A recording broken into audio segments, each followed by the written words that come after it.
Hi friends, welcome back to my channel. இன்னைக்கு நம்ம மாம்பழத்தை வச்சு ஒரு ரெசிபி செய்ய போகிறோம், அதாவது மேங்கோ பார். இந்த மாம்பழ சீசன்லேயே இந்த ரெசிபியை நீங்கள் ட்ரை பண்ணி பாருங்கள். இன்னும் கொஞ்சம் நாளைக்கு அப்புறம் நம்மளுக்கு மாங்காய் கிடைக்கிறது கஷ்டம். அதனால இந்த சீசன்லேயே, மாம்பழ சீசன்லேயே நீங்கள் இந்த ரெசிபியை ட்ரை பண்ணி பாருங்கள். மேங்கோ பார் செய்கிறதுக்காக 650 கிராம் மாம்பழம் எடுத்திருக்கேன். இந்த தோலெல்லாம் சீவிட்டு கொட்டையெல்லாம் நீக்கிட்டு நம்ம கட் பண்ணி எடுக்கும்போது 1/2 கிலோ மாங்காய் பீசஸ் இருக்கணும். அதனால 650 கிராம் மாம்பழம் எடுத்திருக்கேன். இப்போ தோலெல்லாம் சீவிட்டு கொட்டையெல்லாம் நீக்கிட்டு கட் பண்ணி வச்சிருக்கோம். இந்த மாங்காய் பீசஸ் உடைய வெயிட் 1/2 கிலோ இருக்கு. இப்போ இது ஒரு மிக்ஸி ஜாருக்கு டிரான்ஸ்ஃபர் பண்ணிக்கலாம்.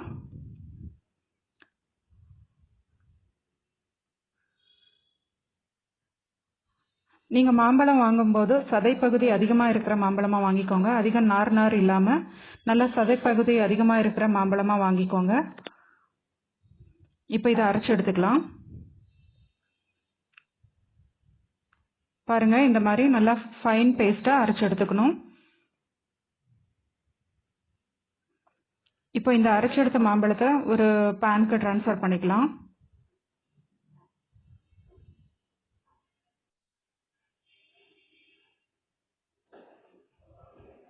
ஸ்டவ் மீடியம் ஃப்ளேமில் வச்சு கிட்டத்தட்ட ஒரு 15 நிமிஷம் வரைக்கும் நம்ம இந்த மாம்பழத்தை மிக்ஸ் பண்ணிட்டே இருக்கணும்.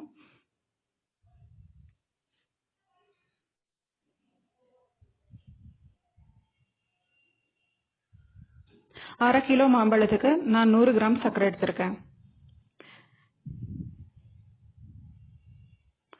உங்களுக்கு கம்மியாக தேவைப்பட்டால் ஒரு 70 கிராம் 80 கிராம் கூட நீங்கள் எடுத்துக்கலாம். உங்களுக்கு இந்த மாதிரி மாம்பழம் கிடைக்கிற டைமில் நீங்கள் இந்த மாதிரி மேங்கோ பாரை செஞ்சு வச்சிட்டிங்கன்னா ரூம் டெம்பரேச்சர்லேயே கூட ஒரு மாதத்துலேருந்து 1.5 மாதம் வரைக்கும் கெடாமல் இருக்கும். ஃப்ரிட்ஜில் வச்சிங்கன்னா 3லேருந்து 4 மாதம் வரைக்கும் யூஸ் பண்ணலாம். நான் ஒரு அரை லெமன் சேர்த்துக்க போகிறேன். இந்த லெமன் சேர்க்கணும்னு அவசியம் இல்லை, உங்களுக்கு பிடிச்சிருந்தா நீங்கள் சேர்த்துக்கோங்க, ஆப்ஷனல் தான். லெமன் சேர்த்தா இன்னும் கொஞ்சம் டேஸ்ட் நல்லாயிருக்கும். கொஞ்சம் புளிப்பு தன்மையோட கொஞ்சம் டிஃப்ரெண்ட்டான டேஸ்ட்டோடு இருக்கும். அதனால் நான் லெமன் சேர்த்துருக்கேன். உங்களுக்கு பிடிக்கலன்னா கண்டிப்பாக லெமனை ஸ்கிப் பண்ணிவிடுங்க. மாம்பழத்தை ஸ்டவ்வில் வச்சு கிட்டத்தட்ட ஒரு 7லேருந்து 8 நிமிஷம் ஆயிருக்கு. இன்னமும் ஒரு 7லேருந்து 8 நிமிஷம், அதாவது டோட்டல் 15 நிமிஷம். இன்னும் ஒரு 7லேருந்து 8 நிமிஷம் இந்த ஸ்டவ்வில் இப்படியே கொதிக்கட்டும். இன்னும் கொஞ்சம் திக்காக ஆகிற வரைக்கும் இப்படி கொதிக்க விடலாம், மிக்ஸ் பண்ணி விட்டுட்டே இருக்கலாம். பாருங்க, இன்னமும் கொஞ்சம் திக்காகி வந்திருக்கு. இந்த டைமில் ஒரு அரை டீஸ்பூன் ஏலக்காய் தூள் சேர்த்துக்கலாம்.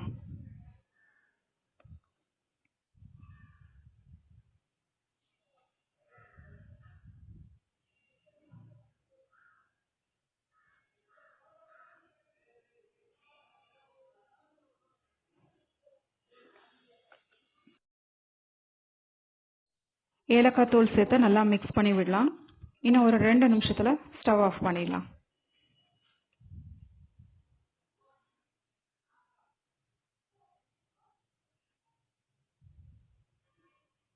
அவ்வளோதான், ஸ்டவ் ஆஃப் பண்ணியாச்சு. ஒரு பிளேட்டில் எண்ணெய் பூசிக்கலாம்.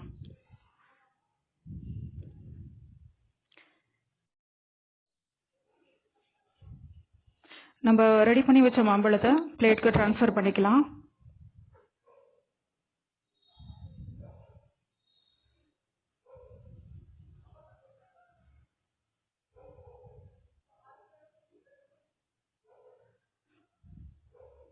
நல்லா எல்லா பக்கமும் ஸ்ப்ரெட் பண்ணி விடலாம், கரெக்டாக ஸ்ப்ரெட் பண்ணி விடலாம்.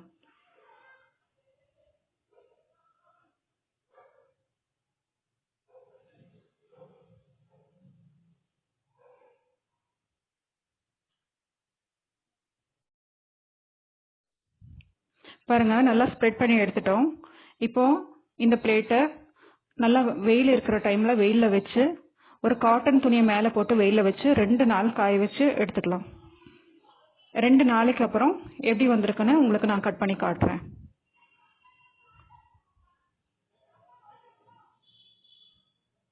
ரெண்டு நாள் வெயிலில் வச்சு எடுத்திருக்கேன். இப்போ எப்படி வந்திருக்குன்னு பார்க்கலாம்.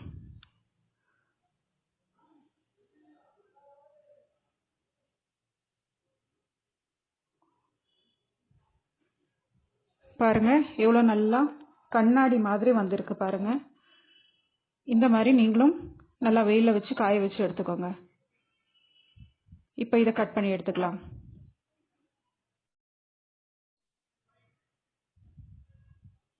ஜஸ்ட் ஒரு கத்தியை வச்சு இப்படி நீள நீளமா லைன் போட்டுக்கோங்க. உங்களுக்கு ஸ்கொயரா வேணும்னா ஸ்கொயரா கட் பண்ணிக்கோங்க. இப்படி நீளமா கட் பண்ணி நீங்க ரோல் பண்ணி கூட எடுத்துக்கலாம். நான் இன்னைக்கு இதை ரோல் பண்ணி எடுத்துக்க போறேன். பாருங்க கட் பண்ண பீஸை இப்படி உருட்டி எடுத்து ரோல் மாதிரி எடுத்து வச்சுக்கலாம்.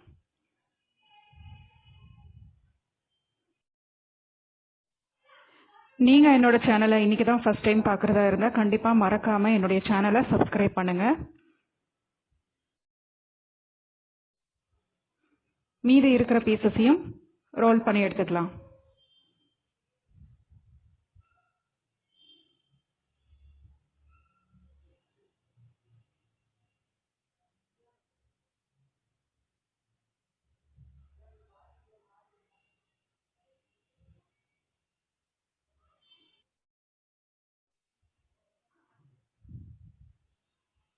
இந்த மாதிரி ஸ்கொயரா கூட நீங்க கட் பண்ணி வச்சுக்கலாம்.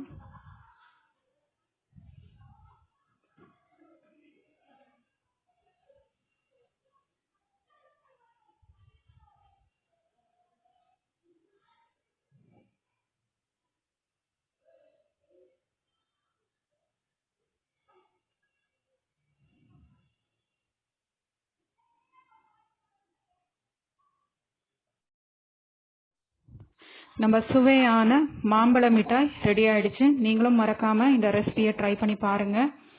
இன்னமும் புது புது ரெசிபிஸ், உங்களுக்கு ஏதாவது டவுட் இருக்கிற ரெசிபிஸ் நான் உங்களுக்கு செஞ்சு காட்டணும்னு நீங்க விருப்பப்பட்டீங்கன்னா கமெண்ட் பாக்ஸ்ல எனக்கு தெரிவிங்க. என்னுடைய இந்த ரெசிபி உங்களுக்கு பிடிச்சிருந்தா லைக் பண்ணுங்க, ஷேர் பண்ணுங்க, மறக்காம என்னுடைய சேனலை சப்ஸ்கிரைப் பண்ணுங்க. தேங்க்யூ ஃபார் வாட்சிங் ஃப்ரெண்ட்ஸ்.